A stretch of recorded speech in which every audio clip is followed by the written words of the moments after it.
সেজন্য ইমাম দরকার আছে কিনা? যোগ্য না অযোগ্য ইমাম? আমাদের দেশে ইমাম রাখে কি? এখন অবশ্য চেঞ্জ হয়ে গেছে। এক সময় ছিল যে ইমাম ওই যে কানা সাপ বাবুরাম সাপুরে কোথাদাস বাবুরে আয় বাবা দেখে তা দুটো সাপ, যে সাপের কি নাই, নাক নাই, চোখ নাই, কান নাই, দেখবে না, শুনবে না, যা করে করবে মুসল্লিরা, কমিটির লোকেরা খায় শুধু দুধ ভাত,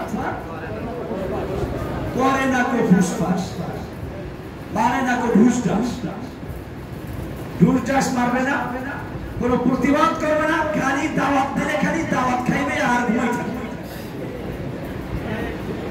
এই ইমাম দিয়ে চলবে না। সূরা তওবার 18 নম্বর আয়াতে বলা আছে মসজিদ কমিটির লোকদের কি কোয়ালিটি হতে হবে, ইমাম মুয়াজ্জিনের কি বৈশিষ্ট্য থাকতে হবে। ইন্নামা ইয়ামুরু মাসাজিদাল্লাহ, নিশ্চয়ই মসজিদ আবাদ করে, মসজিদ নির্মাণ করে, মসজিদ তৈরি করে, মসজিদে মুসল্লি হয় কারা? পাঁচটা গুণ আছে। কয়টা গুণ? ইন্নামা ইয়ামুরু মাসাজিদাল্লাহি মান আমানা বিল্লাহ, এক নাম্বার গুণ হলো যে ব্যক্তি আল্লাহর উপরে পূর্ণ ঈমান রাখবে। দুই নাম্বার কি? মান আমানা বিল্লাহি ওয়া আকামাস সালাতা, পাঁচ ওয়াক্ত সালাত ঠিকমতো মসজিদে আদায় করবে। কমিটির লোক নামাজ না পড়লে মসজিদে পেটি করে। ওয়া আতাস যাকাতা, যাকাত দিবে।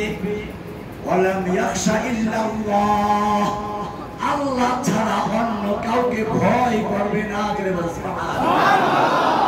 মসজিদ কমিটির সদস্য তাদের বৈশিষ্ট্য হবে ওয়ালাম ইয়াখশা ইল্লাল্লাহ, আল্লাহ ছাড়া কাউকে ভয় করবে না। ইমাম সাহেবের কি হবে তাহলে? আপনাদের ইমাম সাহেবের কথা বলছি না, অনেক জায়গায় এখনো আছে ওয়ালাম ইয়াখশা ইল্লাল কমিটি, কমিটি ছাড়া কাউকে সে ভয় করে না।